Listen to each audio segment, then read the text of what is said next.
सहज मार्ग के सभी अभ्यासियों को प्रणाम। आप सब जानते हैं कि हम आध्यात्मिक दर्शन के लिए आध्यात्मिक यात्रा पर चल रहे हैं। और आध्यात्मिक यात्रा जो होती है वह होती है अनंत की यात्रा। तो अनंत की यात्रा का अर्थ क्या है?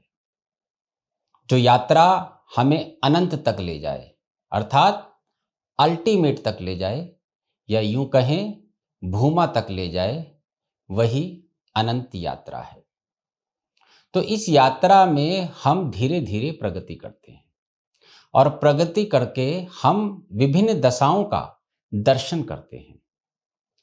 बाद में उनमें हम लय अवस्था प्राप्त करते हैं और लय अवस्था प्राप्त करके हम धीरे धीरे आगे बढ़ते जाते हैं। तो हमें अनुभव कैसे होता है कि हमारी आध्यात्मिक यात्रा चल रही है? तो इसके लिए संत कस्तूरी ने एक लेख लिखा है। पुस्तक का नाम है वह सबको प्यार करता है। इस पुस्तक में संत कस्तूरी ने हमें यह बताया है कि आध्यात्मिक दशाओं का अनुभव करने के लिए बाबूजी महाराज हमें उस स्तर की अंतर्दृष्टि देते हैं जिसकी सहायता से हम उस दशा को समझ सकते हैं। तो जो ये दृष्टि हमें दी जाती है, इसी का उल्लेख संत कस्तूरी ने इस लेख में किया है। तो उस लेख में से हृदय क्षेत्र में जिन दशाओं को देखने के लिए हमें जिन दृष्टि की आवश्यकता होती है, केवल हम वही ले रहे हैं। तो संत कस्तूरी ने बताया है कि हृदय क्षेत्र की दशाओं के लिए सर्वप्रथम तो हमारी यात्रा आरंभ होती है बाह्य दृष्टि से, और उसके उपरांत हमें अंतर्दृष्टि मिलती है बाबूजी महाराज से, और उसके बाद जब अंतर्दृष्टि भी लय हो जाती है तो हमें मिलती है आत्मिक दृष्टि। आप सब जानते हैं हृदय क्षेत्र पार करने के बाद हमारी आत्मा परमात्म तत्व में विलीन हो जाती है। तो उसी चीज को समझाने के लिए संत कस्तूरी ने यह लेख पुस्तक वह सबको प्यार करता है में लिखा है। तो लेख इस प्रकार से है। अब यहां दर्शन का जिक्र है तो दृष्टि की भी चर्चा होना नितांत आवश्यक है। दृष्टि के बिना दृश्य को निहार पाना असंभव ही होता है। अनुभूति के अनुसार ही मालिक से हमें दृष्टि मिलती है। दैविक दृष्टि के द्वारा ही उसकी दिव्य अनुभूति को लेखनी द्वारा उतारा जा सकता है।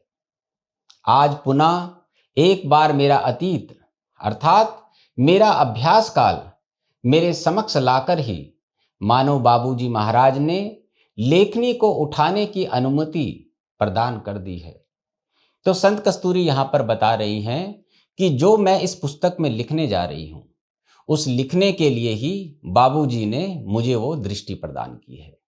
आप सब जानते हैं कि 1975 तक संत कस्तूरी की अनंत यात्रा पूर्ण हो गई थी और ये पुस्तक लिखी गई है 1994 में।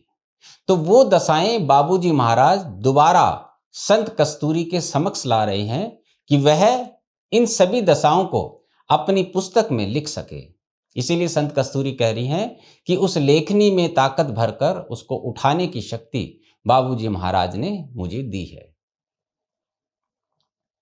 उनका यह कथन कि लिखना है तो प्रैक्टिकल गति के बारे में ही लिखो, बोलना है तो प्रत्यक्षता को ही बोलो, सोचना है तो अपनी अंतर्गति की अनुभूति को ही सोच में भर लो। यही मानो दिव्य अनुभूति का प्राण है। उनके इस कथन का स्मरण ही मेरी इस लेखनी के द्वारा सजीवता एवं साक्षी रूप का ही वर्णन करेगा। अब आध्यात्मिक क्षेत्र में अंतर्दृष्टि की विविधताओं के ही वर्णन करने के प्रयास रूप में लेखनी उठ गई है। तो यहाँ पे बाबूजी संत कस्तूरी को कह रहे हैं, जो भी तुम बताने जा रही हो वह सब प्रैक्टिकल होना चाहिए। जो दशाएं तुमने अनुभव की हैं उसी के आधार पर तुम्हें इस पुस्तक में लिखना है। तो क्या चीजें बताई यहां पर? लिखना है तो प्रैक्टिकल गति के बारे में लिखो, और बोलना है तो प्रत्यक्षता को ही बोलो, सोचना है तो अपनी अंतर्गति की अनुभूति को ही सोच में उतार दो। तो कहने का यह अर्थ है कि हम अपने मन से कुछ भी सोचकर अपनी पुस्तक में ना लिखें। इसीलिए बाबूजी ने जो दशाएं संत कस्तूरी ने यात्रा के समय अनुभव की थी, वो दोबारा से उनके समक्ष लेकर रख दी हैं कि अब संत कस्तूरी उसी असल दशाओं को अपने इस लेख में बता सकें। हाँ, तो दृष्टि का प्रारंभ बाह्य दृष्टि से ही होता है। बाह्य दृष्टि में संसार अंकित है, क्योंकि जिधर देखो संसार का ही पसारा है, भौतिकता का ही बोलबाला है। यही कारण है कि बाह्य दृष्टि का प्रभाव हमारे ध्यान को बाह्य में ही बिखेरे रहता है। इसलिए हमें बाह्य में जो भी बातें ध्यान में रखने को बताई जाती हैं, उनका संचालन बाह्य दृष्टि ही करने लगती है और सारे निर्णय भी वही लेती है। तो बाबूजी यहाँ बता रहे हैं कि जो बाह्य दृष्टि होती है, अर्थात इन आँखों के माध्यम से जो कुछ भी हम देखते हैं, वो हमें संसार की विविधताओं को बताता है। तो जो बाह्य दृष्टि में हमने भर दिया है, वही चीज हमारे समक्ष बार बार आती है। तो बाह्य दृष्टि जो है वो हमारी आंखों से इस संसार के लिए है। तो क्या लिखा है? बाह्य दृष्टि में संसार अंकित है। तो इसका यह अर्थ हुआ कि बाह्य दृष्टि से हम आध्यात्मिक दशाओं को समझ नहीं सकते। और उसके बाद संत कस्तूरी बता रही हैं, उदाहरण स्वरूप चाहे कोई व्यक्ति अच्छा भी हो, परंतु वह यदि हमारी इच्छा अनुसार अथवा हमारे स्वार्थ के अनुसार कार्य नहीं कर पाता है, तो हम उसकी अच्छाई को न देखकर उसे अच्छा मनुष्य नहीं कहते हैं, क्योंकि बाह्य नेत्रों का संबंध हमारे बाह्य में ही सीमित होता है, अर्थात हम भौतिक रूप में ही केंद्रित रहते हैं। मैंने पाया है कि सोते जागते विचार हमें बाह्य में ही भटकाते रहते हैं।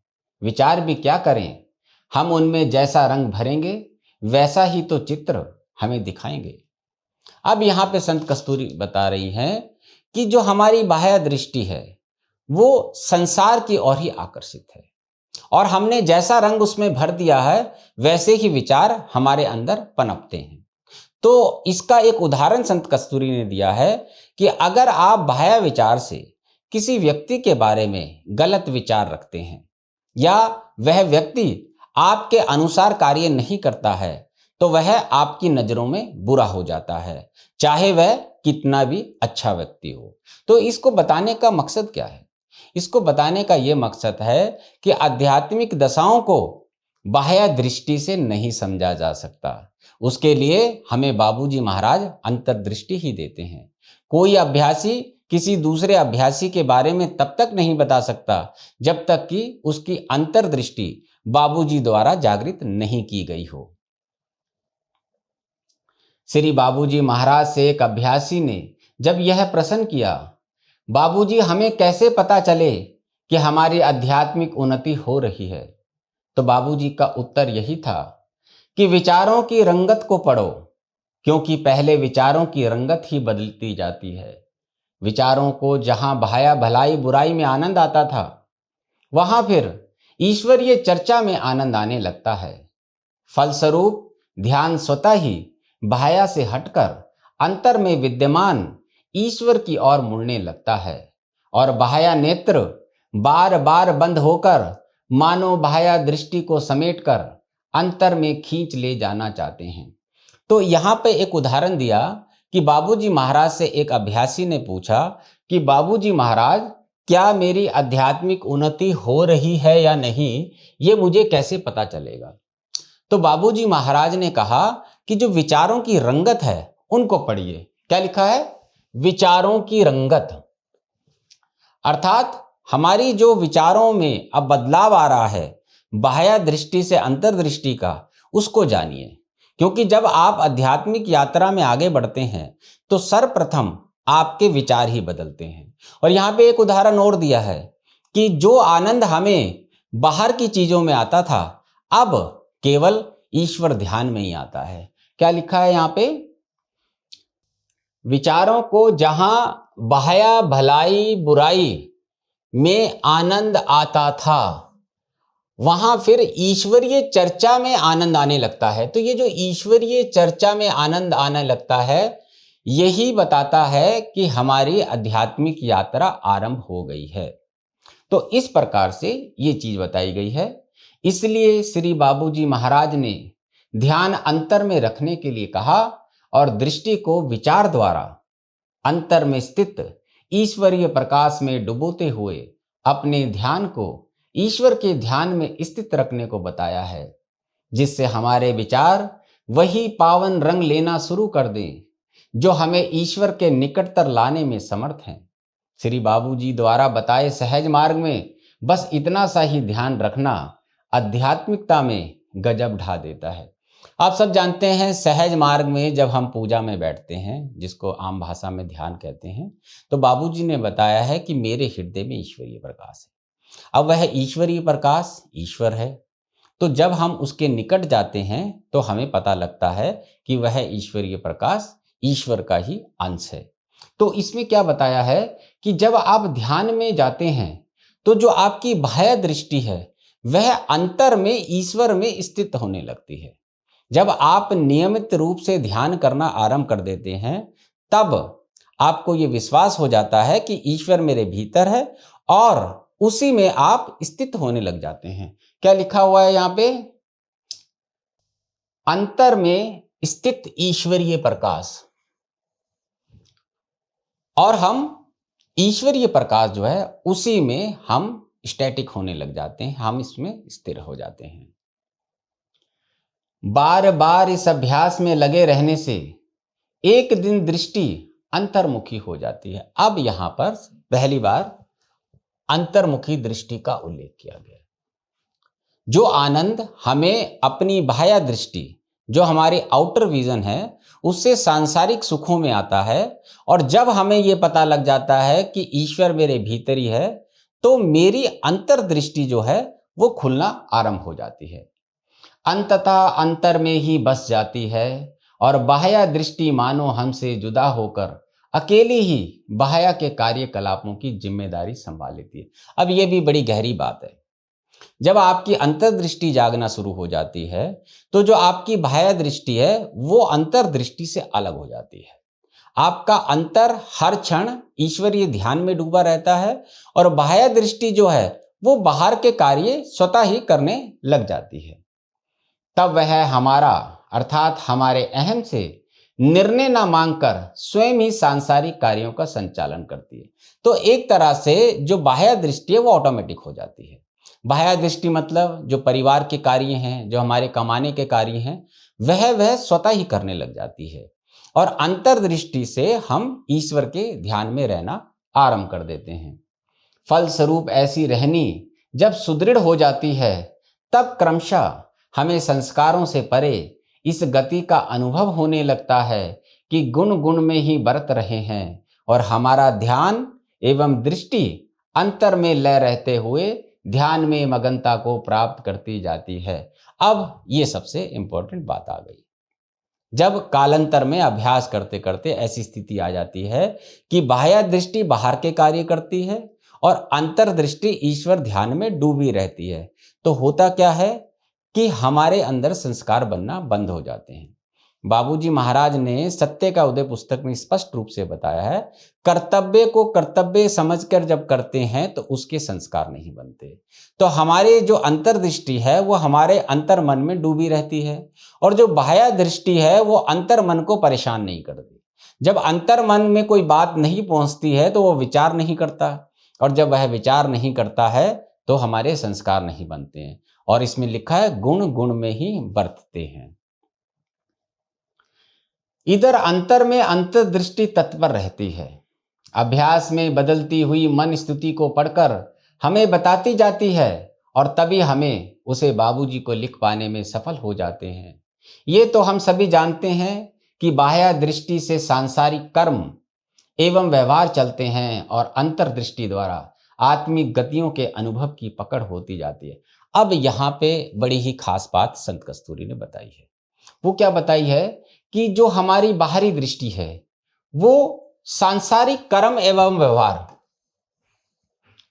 जो बाहरी दृष्टि है हमारी, वो दुनिया के जो काम है दुनियादारी के, वह करती रहती है।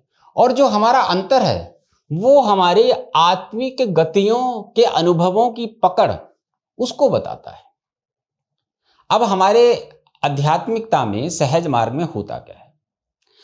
बाबूजी महाराज हमारी दशा के अनुसार हमारी प्रगति करते हैं। हमने कई बार उल्लेख किया है कि आध्यात्मिक यात्रा में 64 बिंदु हैं। तो बाबूजी महाराज किसी भी अभ्यासी को जब एक बिंदु पर खींचते हैं तो अभ्यासी को नहीं पता कि वह किस बिंदु पे है, लेकिन बाबूजी महाराज ने उस दशा को पढ़ने के लिए उसको अंतर्दृष्टि दी है। तब वह उस बिंदु में उस दशा को समझता है और उसमें लय अवस्था प्राप्त करना शुरू करता है। जब वह दशा अंतर्दृष्टि से वो समझता है तब वह लिखने के काबिल हो जाता है, इससे पहले वह नहीं लिख सकता।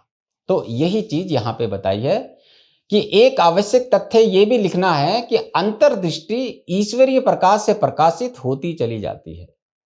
अब जितनी आपकी यात्रा हो रही है उतनी ही ईश्वरीय शक्ति आपको प्रदान हो रही है, तभी आप उस दशा को समझ सकते हैं।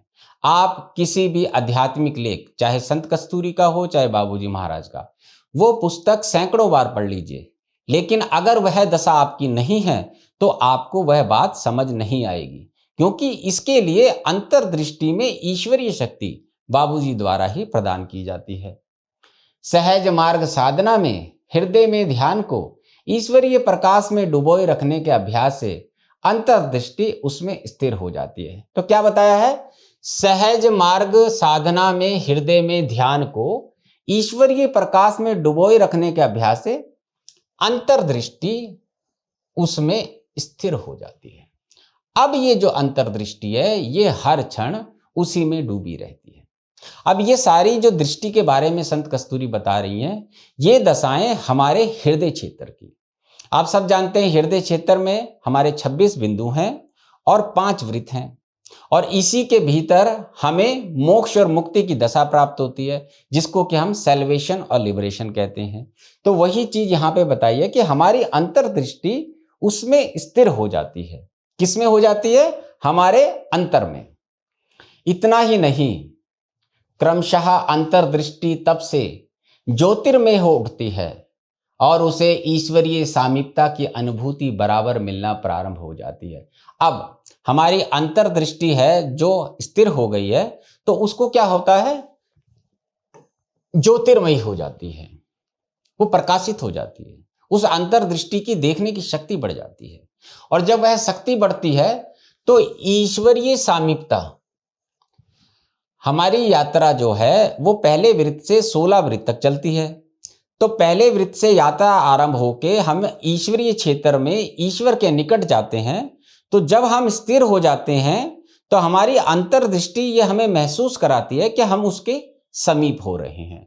इसका परम लाभ हमें ऐसा भी प्राप्त होता है कि ज्योतिर्मय अंतर्दृष्टि अंतर में जिधर भी जाती है उधर ही ईश्वरीय प्रकाश फैल जाता है। यहां तक कि एक दिन ऐसा भी आता है कि आंखें बंद करने पर हमें ऐसा लगता है कि हमारा कुल सिस्टम ही ईश्वरीय प्रकाश से जगमगा उठा है। बस अंतर्दृष्टि का कार्य भी यहीं पर समाप्त हो जाता है, क्योंकि इस दिव्य ज्योति की तपिश पाकर अंतर के आवरण पिघल पिघल कर समाप्त हो जाते हैं।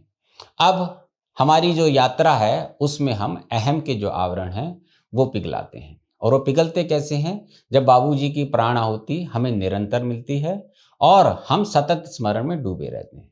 सतत स्मरण से ही हमें लय अवस्था प्राप्त होती है, और लय अवस्था का अर्थ हुआ कि धीरे धीरे हम आगे की ओर बढ़ रहे हैं। जितना हम आगे बढ़ते हैं उतनी ही हमारी लय अवस्था हो जाती है। और इसके बाद क्या लिखा है? एक दिन ऐसा भी आता है कि आंखें बंद करने पर, जब हम आंख बंद करते हैं तो हमारे कुल सिस्टम में ही हमें ईश्वरीय प्रकाश विद्यमान महसूस होता है। हमने कई वीडियो में आपको पहले बताया है कि हम जो कल्पना लेकर चलते हैं कि मेरे हृदय में ईश्वरीय प्रकाश है, वो बाद में विश्वास में बदल जाता है। बाद में मेरा पूरा हृदय जो है वो प्रकाश से ही प्रकाशमय हो जाता है, और उसके बाद वह मेरे कण कण में रोम रोम में फैल जाता है और मेरा कुल सिस्टम ही प्रकाशित हो जाता है। तो मेरा कुल सिस्टम प्रकाशित हुआ, ये कैसे पता लगेगा? वो पता लगता है हमारे को अंतर्दृष्टि से। और अंतर्दृष्टि को शक्ति कौन दे रही है? ईश्वरीय शक्ति। तो जो ईश्वरीय शक्ति से ज्योतिर्मय हो जाती है मेरी अंतर्दृष्टि, तब मुझे अपनी आध्यात्मिक यात्रा का पता लगता है कि मेरे अंदर क्या क्या दशाएं चल रही हैं। और साथ ही संत कस्तूरी ने बताया बस अंतर्दृष्टि का कार्य भी यहीं पर समाप्त हो जाता है। तो बाह्य दृष्टि से हमने आरंभ किया था और फिर हम आ गए अंतर्दृष्टि में। अंतर्दृष्टि ज्योतिर्मय हुई और उसके बाद जब अभ्यास करते करते मेरा रोम रोम प्रकाशित हुआ और मुझे पता लग गया, तो यहां पर जो अंतर्दृष्टि है उसका कार्य समाप्त हो गया। तो बाह्य दृष्टि संसार में रह गई, अंतर्दृष्टि ने जब ये बता दिया कि मेरा एक एक कण प्रकाश में हो गया, तो उसका कार्य भी समाप्त हो गया। तो इसके बाद कौन सी दृष्टि है जो बाबूजी मेरे भीतर जागृत करते हैं? तो वह होती है आत्मिक दृष्टि। तो अब हम उसी पे चर्चा करेंगे। इतना ही नहीं, एक दिन ऐसा भी आता है कि आत्मा का प्रकाश स्वतः ही सतत रूप से हमारे अंतर मन को प्रकाशित करने लगता है। अब जब आपकी अंतर्दृष्टि का कार्य समाप्त हो गया, तो जो आत्मा है, तो आत्मा का प्रकाश हमारे हृदय को प्रकाश देना आरंभ कर देता है। क्यों? क्योंकि आत्मा का कार्य जो है वह है पांचवें वृत्त तक, और हमारा ये जो लेख है ये हृदय क्षेत्र के लिए हम आपको बता रहे हैं। अंतर मन के प्रकाशित होते ही बुद्धि, चित्त एवं विचार सब में ही आत्मिक गति का एहसास हमें प्रकाशित रूप में मिलने लगता है। तो बुद्धि, चित्त एवं विचार, तो बुद्धि, चित्त, विचार यह सभी प्रकाशित होने लग जाते हैं। तब हम अपने श्री बाबूजी को पत्र में अपनी दशा के बारे में लिखने लगते हैं कि मेरी दशा क्या है।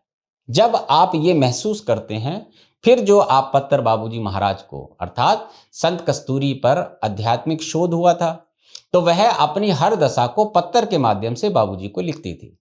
तो इस पत्र के माध्यम से संत कस्तूरी अब बता रही है कि आत्मिक प्रकाश से मेरा हृदय जो है प्रकाशित हो गया है और मेरा बुद्धि, चित्त, विचार सभी इस वक्त प्रकाश में है। लगता है स्वयं आत्मा ही मेरे रूप में सजीव हो उठी है एवं ये एहसास देने लगती है कि वायु मुझे स्पर्श नहीं कर पाती, अग्नि की तपिश मुझे तपा नहीं पाती। तो जो हमारे 5 तत्व हैं, अग्नि, जल, वायु, पृथ्वी, आकाश, धीरे धीरे हम इनसे भी दूर होने लगते हैं। तो यहाँ पे क्या बताया है कि अग्नि की तपिश मुझे महसूस नहीं होती, और दूसरा लिखा है वायु मुझे स्पर्श नहीं कर सकती। तो हमारी आत्मिक दशा इस प्रकार से हो जाती है कि मुझे ये महसूस होने लगता है कि अब जितनी भी भौतिक तत्व हैं वह मुझ पर असर नहीं कर रहे हैं। इतना ही नहीं, पृथ्वी और आकाश तत्व से परे मानो आवरण विहीन खड़ी मैं भूल की अवस्था को भी भूली हुई आत्म स्वरूप हो गई हूं। मानो मैं परमात्मा की ओर मन का आंचल फैलाए उसमें ही विलीन हो जाने की सहज राह की ओर ही प्रगति पा रही हूं। अब ये बात यहां क्यों लिखी है? क्योंकि आत्मा का कार्य जो है आत्म तत्व तक है। आप सब जानते हैं परमात्म शक्ति जो है उसी से आत्मा का अंश बना है। तो जब मेरी आत्मा विलीन होना शुरू हो जाती है परमात्मा में, तो इसका यह अर्थ हुआ कि मैं 5वें वृत्त के पास हूं। तो वही चीज यहां पे लिखी है, मानो मैं परमात्मा की ओर मन का आंचल फैलाए उसमें ही विलीन हो जाने की। तो जो मेरी आत्मा है वो परमात्म तत्व में विलीन होने वाली है। तभी मैंने ये अनुभव भी पाया था कि मानो आत्मा स्वयं ही मेरी दृष्टि बन गई है। अब यहां पर उल्लेख हो गया है आत्मिक दृष्टि का। बाह्य दृष्टि, अंतर्दृष्टि और आत्मिक दृष्टि। तो ये तीनों दृष्टि जो हैं ये हृदय क्षेत्र तक कार्य करती हैं और परमात्म तत्व की ओर टकटकी लगाए उधर ही खिंचती चली जा रही है।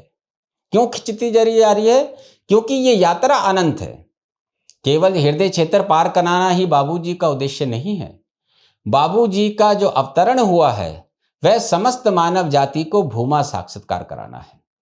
तो जो भूमा साक्षात्कार कराना है, तो जो हृदय क्षेत्र जब पार होता है तो आत्मा का कार्य समाप्त हो जाता है और वो आत्मिक तत्व मतलब परमात्मा में विलीन होना शुरू हो जाती है। श्री बाबूजी के कथा अनुसार प्रेम प्राप्त हो जाने पर ग्रहणशीलता बहुत बढ़ जाती है। प्रेम किससे? प्रेम ईश्वर से, और हमारा प्रेम बाबूजी महाराज। जब हमें पूर्ण विश्वास हो जाता है कि बाबूजी महाराज ही हमें हमारे लक्ष्य तक ले जाते हैं, तो मैं भक्ति, श्रद्धा और समर्पण से उन्हीं को न्यौछावर हो जाता हूँ और सतत स्मरण में वो मेरे आ जाते हैं। मैं सतत याद में डूब जाता हूँ। तो संत कस्तूरी यही बात बता रही हैं कि जब हमारा प्रेम बढ़ जाता है तो हमारी ग्रहणशीलता बहुत बढ़ जाती है।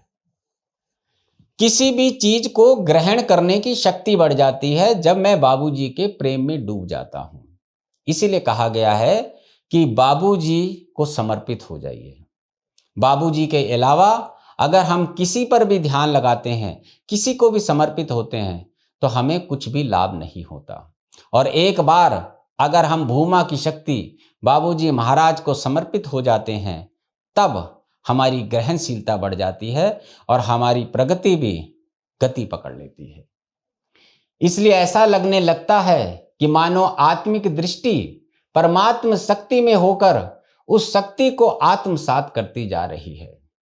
परमात्म शक्ति में लय हो जाने के लिए कौन दृष्टि ऐसा परम सौभाग्य पा सकेगी जो अलौकिक दृश्य को निखार सकेगी। प्रेम में हो जाने के कारण इस अलौकिक दृश्य को संपूर्ण ही आत्मसात कर लेने का बीड़ा उठाए मात्र आत्मिक शक्ति ही समर्थ होती है। अब यहां पर बताया गया है कि ये जो आत्मिक शक्ति है, यही जब हमें प्राप्त होती है तो जो अलौकिक दृश्य है हमारे हृदय क्षेत्र के पार करने का, हमारी दशाएं अनुभव करने की शक्ति, वह तभी संभव हो सकती है जब आत्मिक शक्ति हमें परमात्मा से मिल जाती है, या यूं कहो कि ईश्वर से मिल जाती है। एक विशेषता जो मैंने आत्मा से परमात्मा मिलन की परम गति में पाई थी, वह यह है कि न जाने क्यों मेरे बाबूजी मेरे मालिक मिलन में अति शीघ्रता प्रदान करते हैं। अतः वह आत्मिक घड़ी भी शुभ हो जाती है जब आत्मा और परमात्मा के मिलन को सहजते हुए आत्मा आत्मिक दृष्टि सहित परमात्मा में लय हो जाती है, या यूं कहें कि परमात्मा में हो जाती है, क्योंकि इसकी पहुंच यहां तक ही थी। एक अलौकिक भेद की उज्ज्वलता मैंने यहां ये भी पाई कि प्राणी मात्र की आत्मा को संचालन परमात्म शक्ति से ही मिलता है। तो ये वो दशा आ गई है जब मेरी आत्मा परमात्मा में विलीन होने जा रही है। तो आत्मा आत्मिक शक्ति के साथ ही परमात्मा में विलीन हो जाती है। और यहाँ पर एक चीज और भी बताई गई है कि जो मनुष्य की आत्मा है उसका जो संचालन है वो परमात्म शक्ति से ही होता है। यहाँ पर लिखा है आत्मा को संचालन परमात्म शक्ति से ही मिलता है। तो इस प्रकार से बाह्य दृष्टि से अंतर्दृष्टि, अंतर्दृष्टि के बाद आत्मिक दृष्टि, और अंत में आत्मा के साथ वह आत्मिक दृष्टि परमात्म शक्ति में विलीन हो जाती है। यही कारण है कि श्रेष्ठ परमात्म गति की प्राप्ति हो जाने पर ही हम में साचे भ्रातृत्व ब्रदरहुड की दशा स्वतः ही रम जाती है।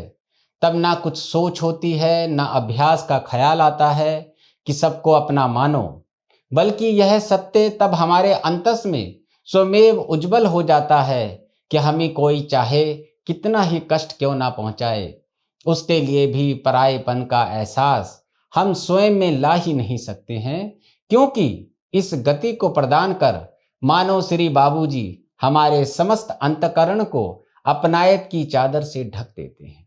अब जब हमारी आत्मा आत्मिक दृष्टि के साथ परमात्मा में विलीन हो गई तो परायेपन का कहीं सवाल ही नहीं उठता।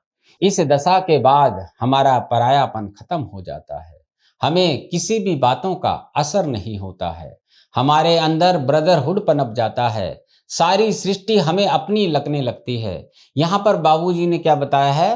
अपनायत की चादर। हम समुंदर की तरह हो जाते हैं। जो कुछ भी हमारे साथ होता है वह सब हम अपने में ही समेट लेते हैं। यह दशा आती है पांचवें वृत्त में। जैसे ही पांचवा वृत्त पार होता है, आत्मा परमात्म तत्व में विलीन हो जाती है। तो आज हमने आपको तीन दृष्टि के बारे में बताया, बाह्य दृष्टि, अंतर्दृष्टि और आत्मिक दृष्टि। ये तीनों दृष्टि हमारे हृदय क्षेत्र तक कार्य करती हैं।